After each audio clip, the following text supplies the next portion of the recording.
En el nombre del Padre, del Hijo y del Espíritu Santo. Amén. Ave María Purísima. Sin pecado concebido. Estimados hermanos, estamos en este domingo noveno, después de Pentecostés, y el Evangelio de hoy nos habla de este hecho que pasó en el momento que nuestro Señor llegó a Jerusalén y expulsó del templo a los vendedores, y en ese momento también, poco antes de llegar, él había visto desde lejos Jerusalén y se quejó diciendo: Jerusalén, previendo este hecho que un día sería destruida a causa de sus pecados, de sus infidelidades.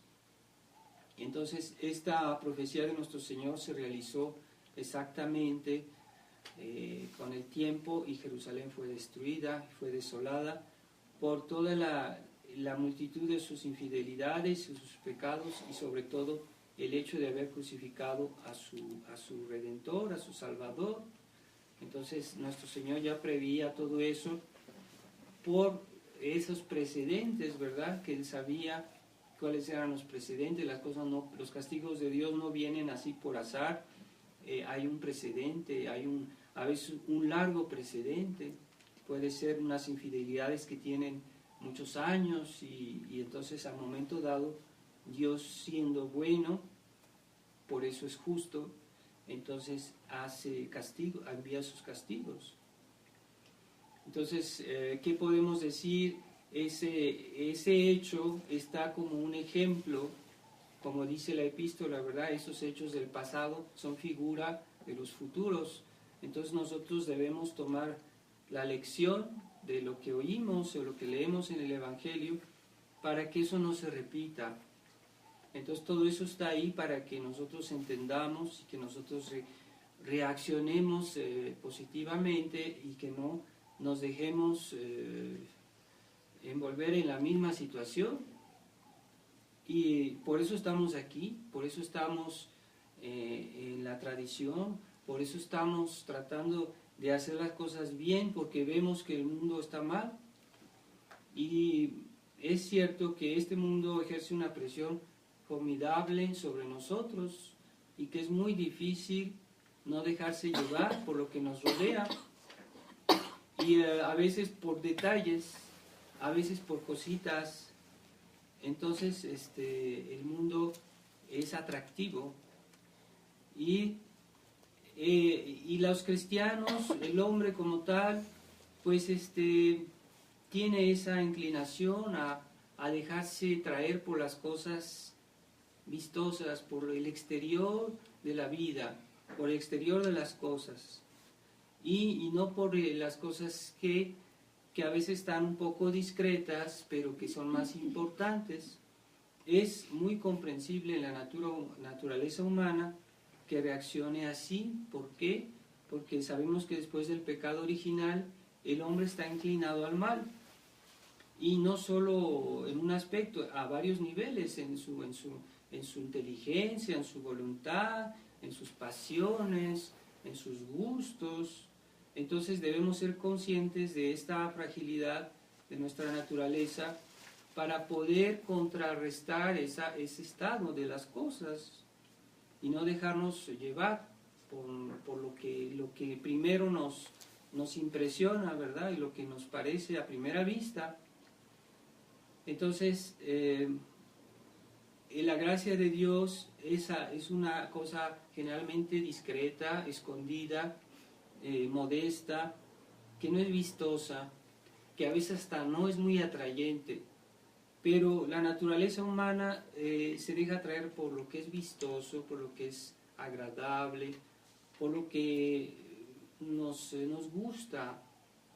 Entonces, esas gracias interiores a veces las perdemos por falta de atención, por falta de conciencia de la realidad de la vida cristiana. Entonces, esas gracias interiores, como decía nuestro Señor en el Evangelio: si tú, Jerusalén, conocieras hoy la gracia que te es presentada. ¿Cuál era esa gracia? Pues la presencia del mismo Dios. que estaba entre ellos, que no lo reconocieron, pero que se dejaban atraer por otros aspectos de esa época. Ellos tenían un templo muy bonito y hacían muchas alabanzas del templo y del templo.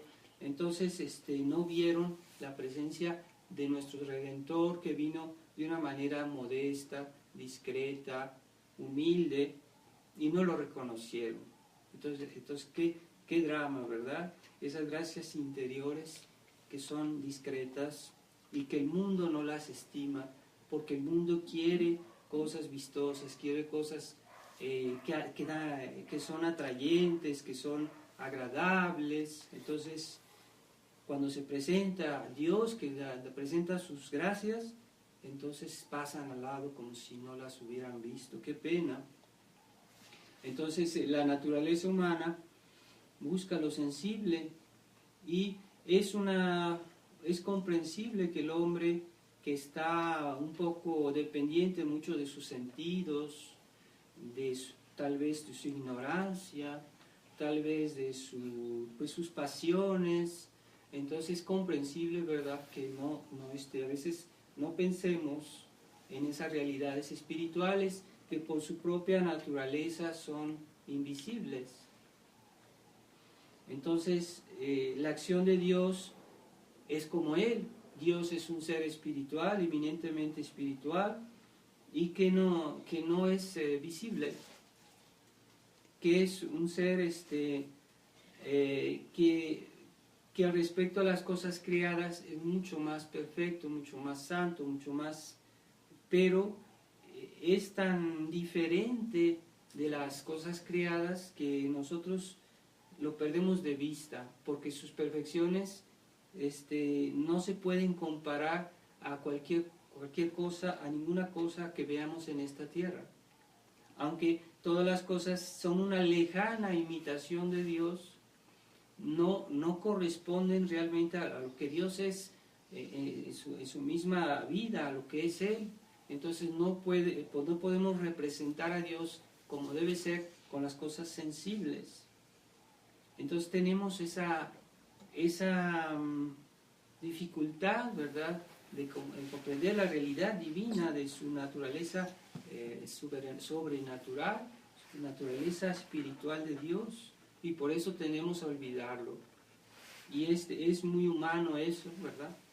Pero por eso se impone la necesidad de hacernos un poquito de violencia en este mundo y tratar de estar constantemente regresando a las cosas de Dios, a la vida de oración, a las buenas lecturas, a la meditación de las verdades eternas, a una vida cristiana ferviente que nos podríamos decir, nos da una vacuna contra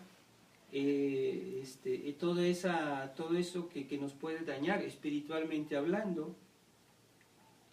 Entonces, esta acción de Dios es interior e invisible, y nosotros, si no tenemos una cierta vida de oración, una cierta vida de amor a Dios, pasamos delante de Dios y no lo vemos, o las gracias de Dios pasan delante de nosotros y no las vemos. Es lo que decía San Agustín: yo temo al Dios que pasa y que no regresa. Es decir, las gracias de Dios que Dios nos da a veces a momento dado y que no las aprovechamos. Esas gracias que podemos recibir en la misa o cuando recibimos un sacramento y no aprovechamos bien este sacramento porque tenemos prisa, vámonos después de misa y correr, ¿verdad?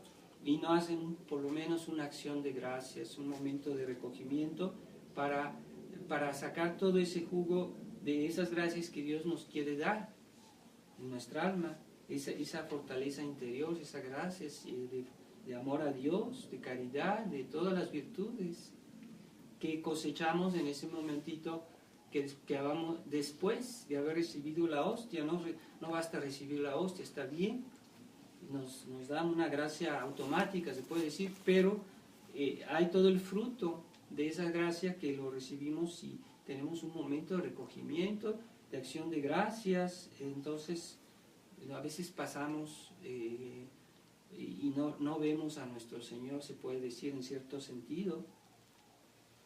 Entonces, esa falta de entereza cristiana que hoy se vive en el mundo, esas mezclas constantes entre el bien y el mal, han hecho que muchas almas pierdan el sentido del bien y sobre todo esa entereza espiritual, para decir entereza cristiana, entereza en nuestra adhesión a Dios, no a mitad, no en parte o en tiempos, sino esa entereza total, que es la entereza de los santos, la entereza de los mártires, que hoy desaparece.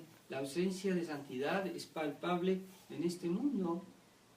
No solo los grandes santos, sino las familias cristianas, los cristianos que son santos en el sentido que viven santamente su vida cristiana, eso se hace ausente de nuestro mundo. Y por el mismo hecho, pues el mal se vuelve presente. El demonio, la acción diabólica hoy está presente a muchos niveles.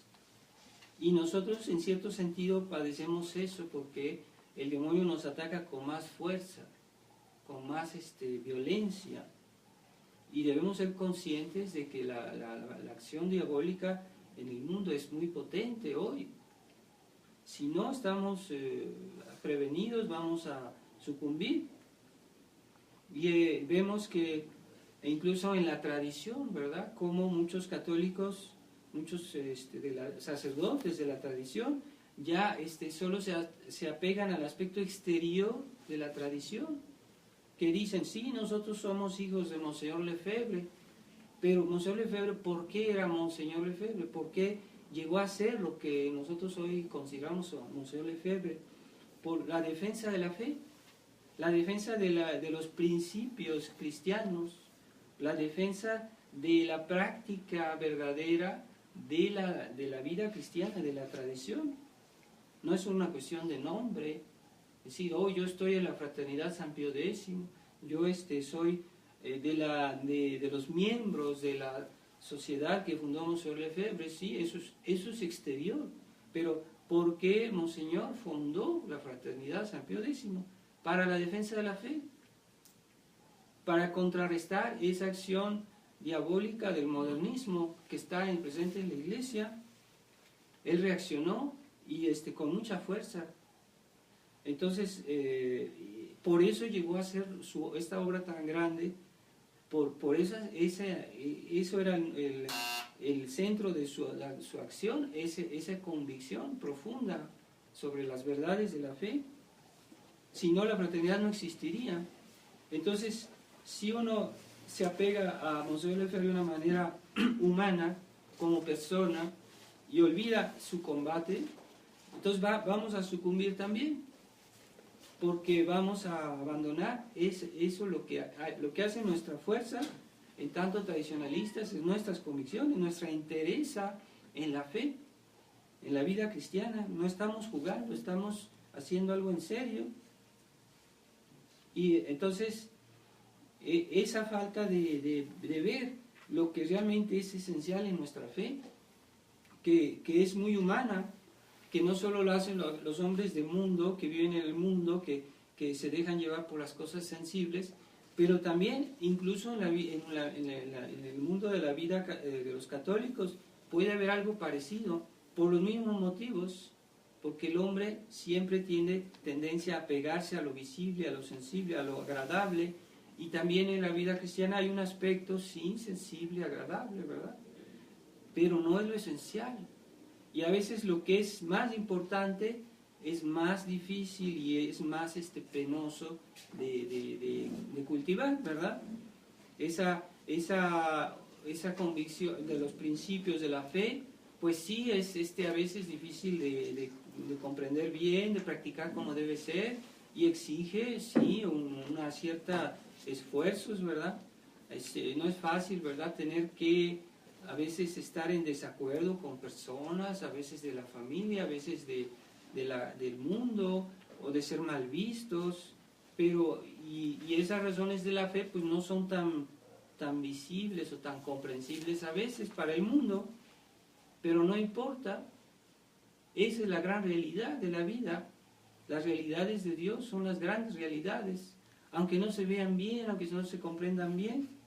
El hombre, por su naturaleza, tiene tendencia a no comprenderlas, a minimizarlas, a olvidarlas o a despreciarlas, e incluso a perseguirlas. Entonces, ¿nosotros qué somos o qué queremos? Entonces, tengamos claro la razón de ser. No venimos a misa porque ciertamente lo esencial de nuestra razón de venir a misa, de la tradición, es porque estamos defendiendo los principios católicos, la fe.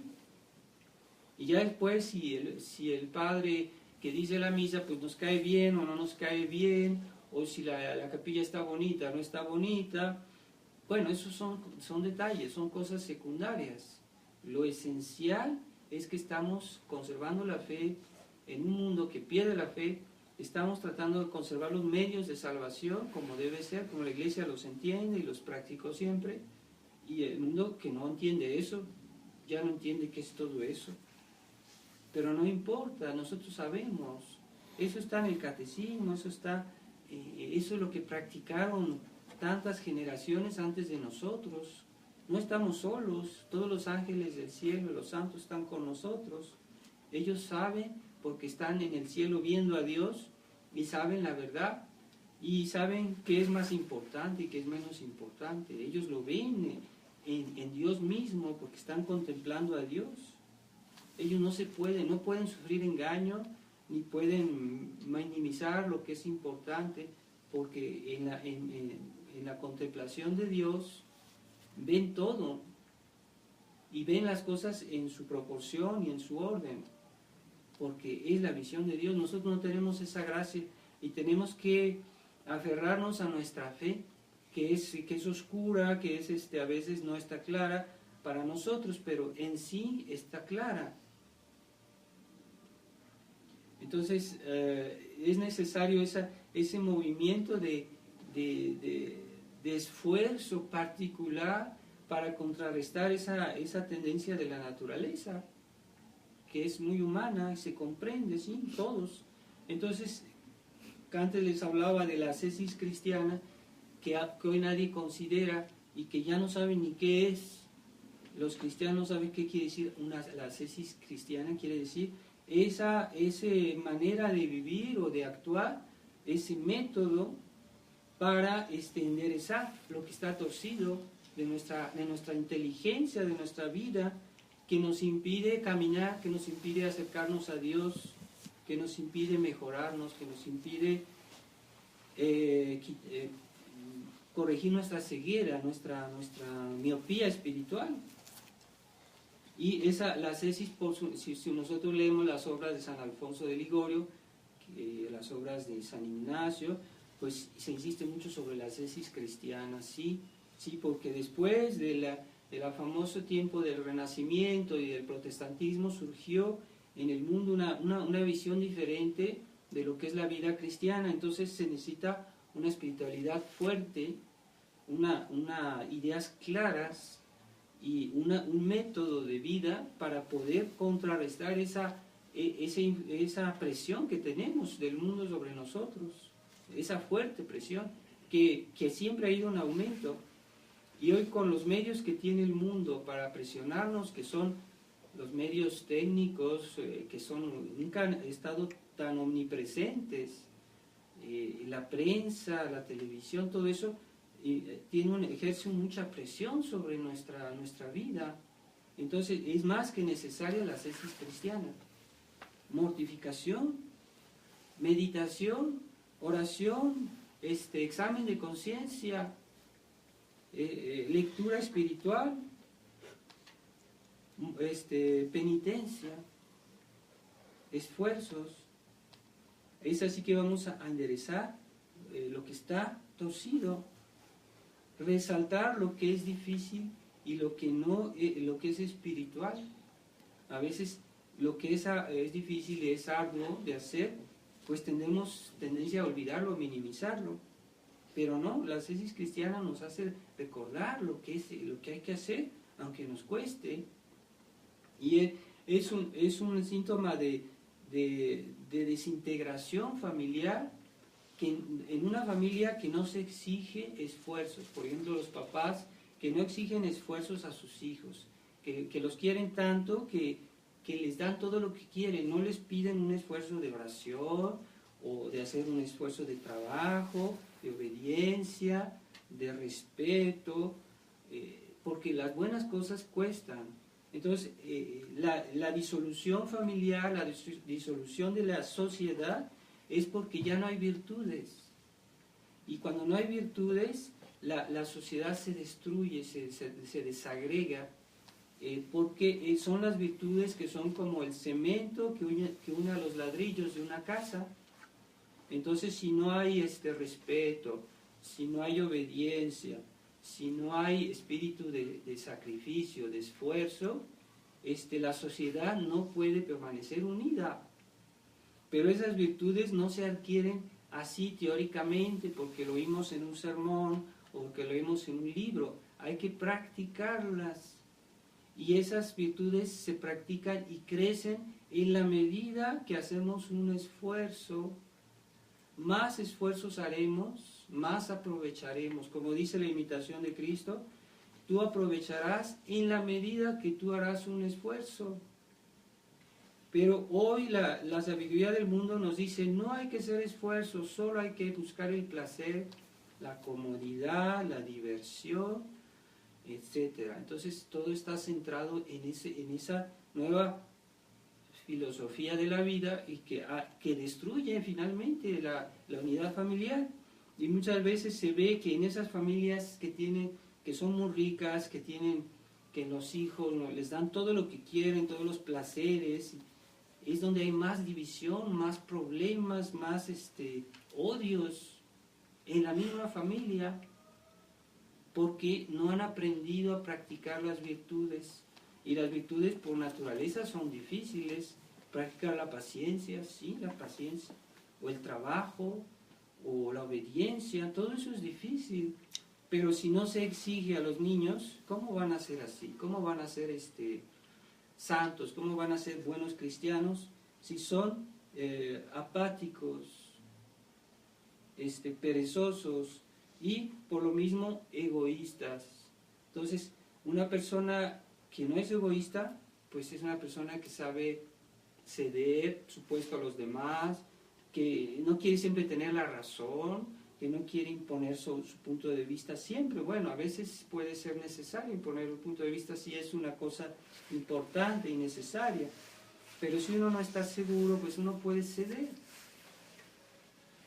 por el bien de la unidad, y todo eso cuesta. Eso es la vida familiar. Una familia unida es donde se practican las virtudes, y los hermanos, los hijos, los papás se sostienen, se ayudan, y ahí hay la verdadera felicidad, viene de la práctica de las verdaderas virtudes cristianas. Y así también eso se puede aplicar a muchos niveles, ¿verdad? Y lo vemos hoy a nivel de la tradición, que hoy sí, ya no queremos luchar, sí, porque el mundo nos está criticando y estamos mal vistos, entonces vamos a quedar bien. Ya los periódicos van a decir que nosotros estamos bien con Roma y que eso es bonito y que es un engaño diabólico, vamos a tener más gente y vamos a lograr hacer más cosas. Es el engaño diabólico, porque la fuerza de la iglesia no está en las cosas exteriores, está en la adhesión fuerte a la fe cristiana, y de ahí vienen todas las virtudes. Pero si no se insiste en los principios, todo lo demás se desagrega también. Entonces debemos ser cristianos de convicción. Porque los cristianos de los primeros siglos eran mártires? No era siempre por cuestiones de ideas, de principios. Tienes que abandonar al verdadero Dios. No, yo creo en el verdadero Dios. Entonces te vamos a cortar la cabeza, te vamos a torturar. Pero ellos decían, no, yo en la cuestión de las verdades de la fe no puedo ceder. Entonces hoy el gran engaño dice, sí, por el bien de de la paz, vamos a sacrificar los principios por el bien de la unidad. Entonces vamos a reunir todas las religiones y vamos a sacrificar la expresión de la verdad, la enseñanza de la verdad y la intransigencia de la verdad. Entonces se está destruyendo la fe, lo que es la base de toda la vida cristiana. Entonces hoy ya no son posibles los mártires, pues no. Los mártires son pues, gente que murió por amor a la verdad, a la fe, a la enseñanza de Jesucristo, de la iglesia. Pero para ser mártires se necesitan hombres, se necesitan personas varoniles, que tengan virtudes, que sepan luchar, que sepan sufrir. ¿Por qué Jesucristo murió en la cruz? Para dejarnos el ejemplo de saber sufrir. Todos sufren en este mundo, los buenos y los malos. Nadie puede evitar el dolor, el sufrimiento, la contradicción, las penas. Pero Jesucristo vino para enseñarnos a saber sufrir. Y es así que uno tiene virtudes. No quiere decir que debemos buscar el sufrimiento por el sufrimiento, sino que cuando Dios nos lo presenta en su providencia, en todos tenemos alguna enfermedad, algún problema, pues saberlo sobrellevar cristianamente. Y eso tiene un gran valor delante de Dios, una gran recompensa. Pero aquellos que sufren de una manera pagana y que quieren enmascarar ese sufrimiento y que lo quieren olvidar, pues no tiene ningún mérito para la vida eterna. Entonces, repito, como dice el Evangelio, como dice nuestro Señor, hablando a Jerusalén, si tú comprendieses hoy la gracia que Dios te presenta, pero no, eso está velado a tus ojos, que no caigamos en esa ceguedad, porque querámoslo o no, todo tiene consecuencias eternas en nuestra vida y un día o vamos a ser recompensados o vamos a ser castigados. Entonces no nos hagamos ilusiones, no nos vendemos los ojos y decimos, no, yo no pienso en eso, entonces no existe. Sí existe. Entonces pidámosle a Dios que nos dé ese espíritu cristiano de ascesis y de una cierta intransigencia, ¿verdad? Constante. Y si no lo tenemos, pues nos vamos a dejar invadir primero por el espíritu del mundo, que es más sutil y que a veces no se ve, es un estado de alma, aunque sí creamos y practiquemos y todo, pero es un estado de alma, de apatía espiritual, que a veces no parece tan grave, pero por ahí entra el veneno y nos volvemos apáticos espiritualmente. Y por ahí se introducen después otras cosas y finalmente, si el demonio sigue su camino y nosotros lo dejamos, podemos hasta perder la fe o perder la gracia. Entonces, esa tradición diluida, mundanizada, está dando sus frutos. Y estamos viendo que hoy la tradición ya no se habla de doctrina, parece ser en los sermones de los sacerdotes de la fraternidad, ya es muy vaga sus maneras de abordar el peligro del modernismo, entonces ya se está diluyendo ese combate de la fe.